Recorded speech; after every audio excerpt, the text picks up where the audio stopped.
మధ్య చాలా ఎక్కువ కామెడీ మీద అంటే నేను కూడా చేశాను బూత్ ఏంటంటే మొన్న ఒక షోకి వెళ్ళాను, తెలిసిన షో పేరు అనవసరం.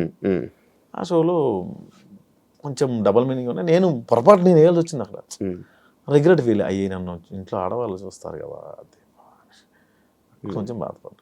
ఎవరైనా అడిగారా ఇది పెట్టి ఎందుకలా చేసావు, చాలా నీ ఎక్స్పెక్ట్ చేయలేదు, నీ నువ్వు దగ్గర కూడా నుంచి చిల్లర అయిపోయావా. రాను రాను చేస్తున్నప్పుడు ఎలా పడితే అలా చేస్తున్నారు, చిల్లర కంటెంట్ చేస్తున్నారు అంటే పేరు వచ్చేస్తుంది కదా రాను రాను. దానిపైన ఎక్కడి నుంచి నన్ను ఎపిసోడ్లు ఎవరైనా తీసుకో, నేనైనా సరే ఎక్కడి నుండి తీసుకొస్తాం. అది కొంచెం ఇబ్బందిగానే ఉంటుంది. మనం తీసింది ఒక్క దాని మీద 30 ఎపిసోడ్, 100 ఎపిసోడ్లు ఎక్కడి నుండి తీసుకొస్తాం 100 ఎపిసోడ్. ప్రొడక్షన్ ఏంటి, నేను ఒక పెద్ద సీన్ రాశాను అనుకోండి, దానికి ఉన్న బడ్జెట్ ఏంటి. ఈ మధ్య నేను కొన్ని యాప్స్ ప్రమోట్ చేస్తారు మా వాళ్ళు, నేను కాదండి, అది నేను నా కంపెనీ కాదు. అన్నా ఈ యాప్ ప్రమోట్ చేస్తానంత దిగజారిపోయావా, నీకు వస్తున్న వ్యూస్ డబ్బులు సరిపోవట్లేదా అని కామెంట్ పెడతారు. ఒక 2 మిలియన్ వ్యూవర్షిప్ వచ్చిందంటే ఒక 1 lakh 1.2 దాకా డబ్బులు వస్తాయి. ఇందులో 15 మంది వర్క్ చేస్తారు గురు. ఇది ఓన్లీ యాక్టర్సే 15 మంది ఉంటారు. లొకేషన్స్, వీళ్ళు day payment, editor, SCO, poster designer, publicity designer, social promoter, అందరికి ఎవరిస్తారు డబ్బులు? 100 crore వెళ్ళాలి. మళ్ళీ మనం బ్రాండ్ చేస్తేనే డబ్బులు మిగులుతాయి, బ్రాండ్ చేస్తే డబ్బులు మిగలవు. సో బ్రాండ్ అనేది కంపెనీ తెచ్చుకుంటాం, మన సంబంధం లేదు. సో మనం ఒక మంచి అవుట్ ఆఫ్ ది బాక్స్ వెళ్ళి రాయాలి అంటే దాన్ని డబ్బులు పెట్టేవాళ్ళు కావాలి. యూట్యూబ్లో అంత పెట్టి మనం, యూట్యూబ్లో అయితే కొత్త కంటెంట్ చెప్పకూడదు అని నాకు తెలిసి. నువ్వు ప్రూవ్ చేసుకొని కొత్త కంటెంట్ సినిమాలో చెప్పుకో, కొత్తగా కంటెంట్ ఫ్రెష్. యూట్యూబ్లో వద్దు, యూట్యూబ్కి వద్దు. యూట్యూబ్లో నువ్వు జనాలు ఎంటర్టైన్ చేయాలి, అదే ఆ కంటెంట్ తీసుకెళ్ళి ప్రొడ్యూసర్ చెప్పుకో, అది సినిమా వద్దు. యూట్యూబ్లో ఏమవుద్ది, ఏమవుతుంది కదా. మనం గొప్పగా చెప్పలేదు. అమాయకత్వం, ఏమో మాటలేమో అమాయకత్వంగా ఫేసు ఎక్స్ప్రెషన్స్తో ఆడియన్స్ని కనెక్ట్ చేయడం, మాటలతో చేతబడి చేయడం. అంటే ఇది ఎక్కువ రోజులు ఉండదని నేను బలంగా నమ్ముతాను శివ. ఏది ఎక్కువ రోజులు ఉండదు, ఏది శాశ్వతం. ఇది ఇప్పుడు ఇంకో 6 నెలలు ఉంటుందేమో, ఇంకోటి వస్తాడు కొత్తగా. అందుకే కెళ్ళినెత్తికి ఎక్కకుండా పని చేసుకుంటూ వెళ్ళిపోతాం. ఇప్పుడు మీ వీడియోస్లో ఆడవాళ్ళు వంటల్ని కామెడీ చేస్తారు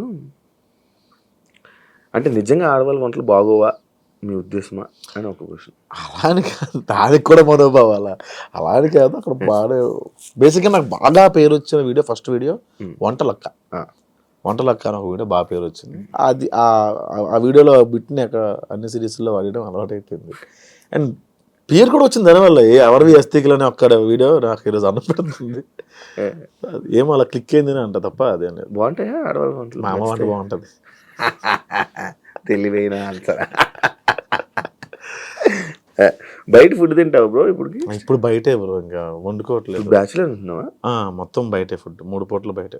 3 పూటలు బయట? 3 పూటలు హోటల్. కుక్కుని పెట్టుకొని మన ఇంట్లో పెట్టుకోవట్లేదు. అంటే 1-2 సార్లు కొంచెం దెబ్బలు పడ్డాయి, అందుకని ఇంకా ఎవరిని ఇంట్లో పెట్టుకోవట్లేదు. ఒక పని ఆవిడ ఉండేది, ఆవిడ కొంచెం పెండ చేసిన సేపు ఇంక తీసుకోవట్లేదు. జనాల్ని ఎంత నవ్విస్తున్నారు, ఎంత కామెడీ పండిస్తున్నారు. మీ లైఫ్లో ఫెయిల్యూర్స్ ఎక్కువ ఉన్నాయా? మైల్ స్టోన్స్ అనుకుంటాను. కొత్తలో నాకు అలా జరిగిందని అనుకునేవాడిని, తర్వాత ఫూలిష్ అనిపించింది. ఎవడు కష్టపడకుండా రాడు కదా, దాన్ని ఎందుకు అంత ప్రొజెక్ట్ చేసుకున్నాను నేను అనిపించింది. అప్పుడెప్పుడు అలా కష్టపడ్డా, ఎలా జరిగింది, ఈ సినిమాలో ఎట్లా జరిగింది, ఎట్లా అవమానించారు అంటే ఎవరు నేను అసలు ఫస్ట్ నేను అవమానించుకుంటే ఎందుకు ఉంటారు. ఇవన్నీ మైల్ స్టోన్స్ ఏమో, అవే నేను స్ట్రాంగ్ చేస్తాయేమో అనిపించింది నాకు. నేను ఒకప్పుడు రిలేషన్లో ఉన్నప్పుడు చిన్న కూడా చాలా ఇబ్బంది పడిన రోజుల్లో ఒక టీ షాప్ దగ్గర ఓ 75 ఏళ్ళ ముసలాయన, ఆయనకి ఇంకొక అతను వచ్చి టీ ఇచ్చాడు. ఆయన టీ తాగుతూ, చిరంజీవి గారి సినిమాలో క్లోజ్ పడింది నాకు, ఈ సినిమాలో పేరు వస్తుంది క్లోజ్ పడింది కాబట్టి ఫ్యూచర్ చూసుకో అక్కర్లేదు నేను అన్నాడు. అతను రేపు టీ షాప్కి వస్తాడో లేదో తెలిసివా, ఈ 75 years old, అతనికి ఫ్యూచర్ చూసుకో అక్కర్లేదు అన్నాడు ఆయన. ఆ క్లోజ్ పడిన అతనికి ఇంకా హోప్ ఉంది, నాకు హోప్ లేదా అనిపించింది. సో అక్కడి నుంచి లైఫ్ టర్న్ అయింది. అంత పక్కన పెడితే ఇవన్నీ ప్రాజెక్ట్ చేసుకున్నాను, తప్పు చేశానా అని నాకు అప్పుడు ఆయన గుర్తొచ్చి అనిపించింది. మైల్ స్టోన్స్ అంత. లవ్ పై మీ అభిప్రాయం ఏంటి? లేదు అసలు లవ్ మీద అభిప్రాయం ఎక్కువ రోజులు. ఆరెంజ్ సినిమా లాగా. ఆరెంజ్ మంచి కథ కదా, మంచి కథ అసలు. అది ఇప్పుడు తీస్తే ఇప్పుడు తీసి ప్యాన్ ఇండియా సినిమా అయ్యేది అది. లవ్ పైన అభిప్రాయం లేదు. అంటే ఎక్కువ రోజులు ఉండదు అనిపించింది. లవ్ కూడా కొన్ని కేటగిరీస్ ఉన్నాయి, కొన్ని క్యాస్ట్లు ఉన్నాయి. లవ్ కూడా కొన్ని క్యాస్ట్లు ఉన్నాయి. ఏంటంటే మదర్ ఫాదర్ది ఇంకా అది చెప్పలేము, మనం చచ్చేదాకా ఉంటుంది. మనకు పోద్దేమో కానీ అప్పుడప్పుడు ఒళ్ళుకోవెక్కి వాళ్ళకు ఉంటుంది. వాళ్ళతో లవ్, చుట్టాలతో లవ్, టీనేజ్ అమ్మాయితో లవ్, ఎంగేజ్లో ఉన్నప్పుడు ఒక లవ్, 40 ఏళ్ళు వచ్చాక లవ్ ఉంటుంది, డబ్బులు ఉన్నప్పుడు లవ్ ఉంటుంది, లేనప్పుడు లవ్ ఉంటుంది. లవ్ రూపాంతరాలు చెందుతూ ఉంటుంది. అందుకే అది ఒక అమ్మాయి అబ్బాయి మధ్య లవ్, ఒక అమ్మాయి అదే అన్నాను ఎక్కువ రోజులు ఏది ఉండదు. ఏది శాశ్వతం.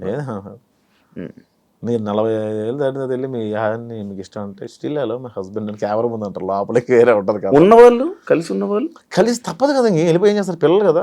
నాకు చాలా మంది నాకు చెప్పిన విషయాలు ఏంటంటే ఆఫ్టర్ మామిడాకుల తర్వాత నాకు చాలా మెయిల్స్ వచ్చాయి, మా పిల్లల కోసం ఉంటున్నాం అండి. అవును, ఈ మామిడాకులు రియల్ లైఫ్ స్టోరీ, మీ స్టోరీ అన్నట్టు కొంతవరకు నా స్టోరీ, 90% నా స్టోరీ. కానీ రీజన్ చెప్పలేదు అందులోని నా స్టోరీ. కరెక్టే, అది కరెక్ట్ తీయడం కరెక్టే. అందుకే పాయింట్ చెప్పలా. నా స్టోరీ అంటే మేము మా అందులో కూడా లవ్వే ఉంటుంది. తను వద్దు అని తను కావాలని నేను, ఆ లవ్వే ఉంటుంది తప్ప అందులో రీజన్ ఒకళ్ళు బ్లేమ్ చేసుకుంటే ఎక్కడ ఉండదు. ఎవరికి అర్థం కాని విషయం ఏంటంటే ఒక కారణం లేని బ్రేకప్ కథ నేను తీసా, అది హిట్. ఓకే, ఎవరు అడగలేదు నన్ను ఏంటది. అదే ఆ సిరీస్ చూస్తుంటే కూడా ఏదో ఎక్కడో ప్రేమ ఉంది, నువ్వే ఇంకా పిలుస్తున్నట్టు ఉంది. అది వాస్తవం. మరి అంత పిలిచినప్పుడు వెళ్ళి పిలిచేస్తే అయిపోయేది కదా. అంటే ఇలా తెలియజేస్తున్నావా తనే రావాలని? మనం వెళ్ళి చాలాసార్లు అడిగాం. తను వచ్చి ఇప్పుడు వచ్చి యాక్సెప్ట్ చేస్తావు? తను డివోర్స్ అయిపోయింది, అందరూ మూవ్ ఆన్ అయిపోయారు. ఇంక మనం ఇంకా అడగలేదు, ఇంకా దాటిపోయింది, మనం స్టేజ్ దాటిపోయింది. ఇప్పుడు ప్రెసెంట్ ప్రొఫెషనల్ లైఫ్లో ఏమైనా డిస్టర్బెన్సెస్ ఏమైనా ఉన్నాయా? ఉన్నాయన్న కొన్ని. అంటే ప్రొఫెషనల్ లైఫ్ అంటే ఎలాంటి డిస్టర్బెన్స్ అంటున్నాను? ఏమైనా అన్ని రకాలుగా ఏదో కొంచెం మేనేజ్ చేయలేకపోవడం ఉంది. టైం మేనేజ్ చేయడం, టైం మేనేజ్మెంట్ రావట్లేదు, మనీ మేనేజ్మెంట్ రావట్లేదు, ఇవి కొంచెం ఉన్నాయి. ఇన్ని సిరీస్లు ఇన్ని చేసావు కదా, నీ బ్యాంక్ బ్యాలెన్స్ ఎంత ఉంది ప్రజెంట్? ఇప్పుడు అకౌంట్లో 60,000 ఉంది. 60,000? 60,000 ఉంది అకౌంట్. 60,000 గ్రేటే బ్రో.